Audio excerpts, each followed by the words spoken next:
Whoa! Look at all these great do-it-yourself ideas for kayak navigation lights. But are they legal? This week on Kayak Hack.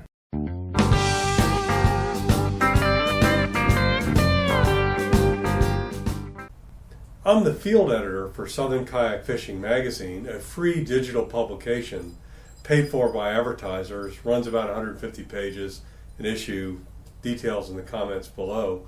And I had a recent assignment to write up what are the great do-it-yourself solutions for kayak navigation lights for safe night fishing.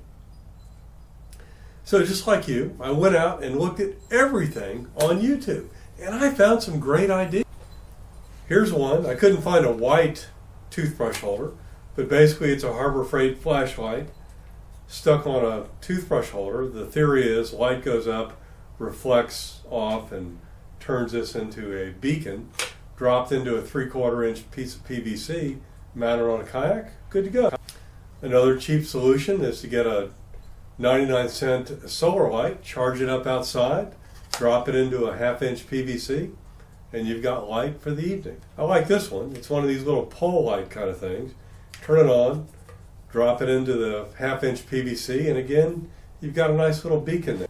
Probably the most complex solution is to take one of these small camping lanterns, drill through the base, and attach that to a cap on PVC, mounting it to a 3/4 inch piece of PVC, and now when you screw it back on, you've got a nice little light. For navigation lights, I've seen people recommend using these light sticks from the dollar store.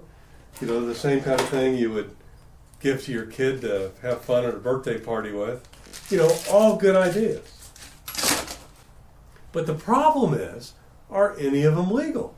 I went and made all these things because I've got to make them to be able to write about them. And then I had the epiphany, wow, better check the rules to make sure I'm not going to recommend something that would get you in trouble.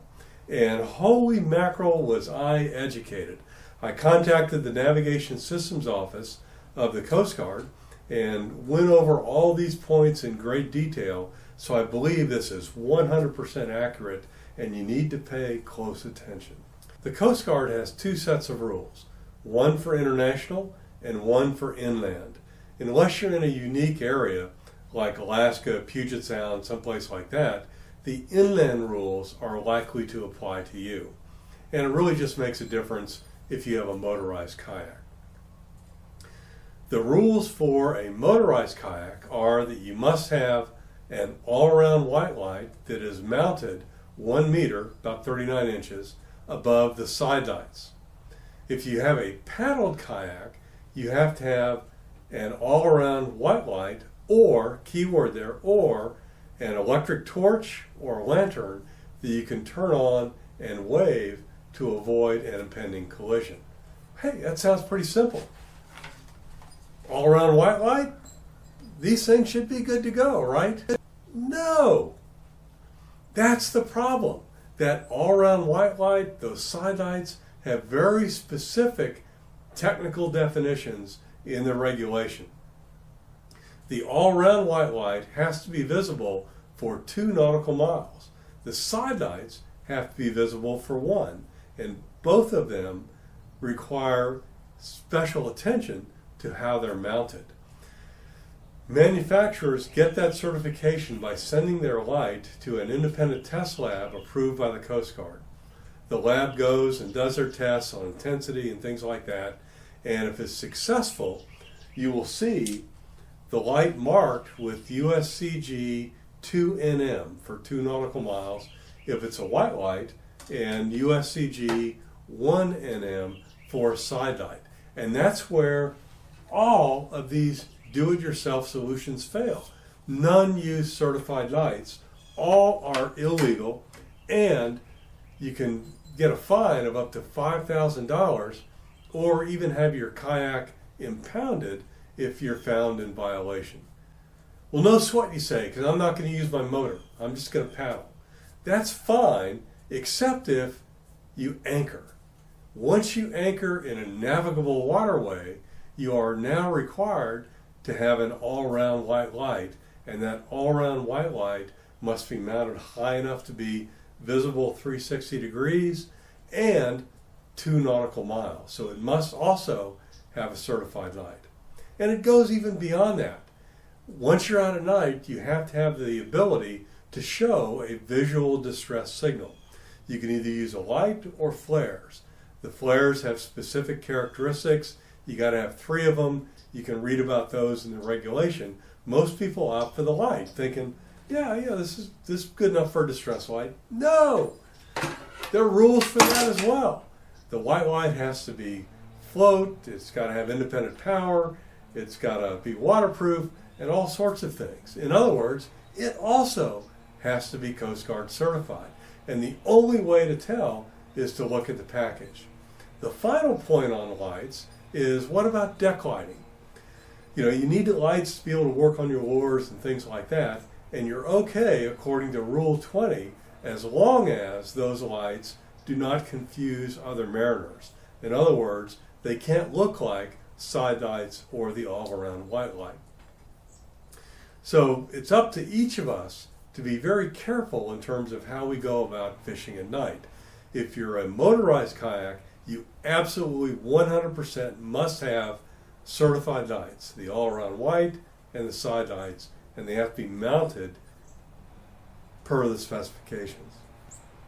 If you paddle, you just need the electric torch, flashlight, lantern that you can wave to make sure that you avoid an impending collision. You can have some deck lighting.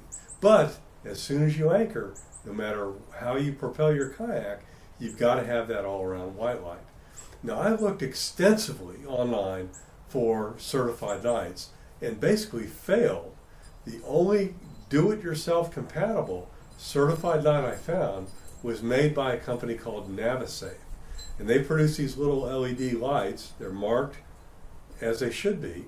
And they come on either a magnetic base or a suction cup that would be compatible to attach on top of an end cap for PVC that you could then mount. But nothing else out there, to include a lot of stuff made by major manufacturers, has that USCG 2 nautical miles or USCG 1 nautical mile designation.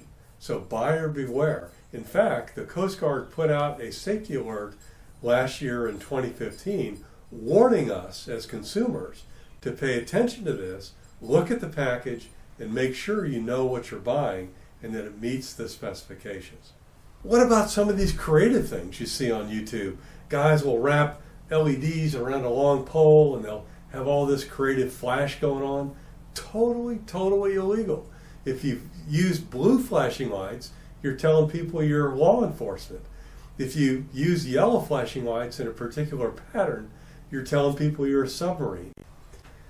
Boy, sorry to deliver the bad news. I kind of thought these were winners, but they're not. They're all illegal, you'll get in trouble, and you won't be safe. And so please be compliant. Ignore everything you see on YouTube in terms of navigation lights and stick with what is certified and legal. Sorry. Take care.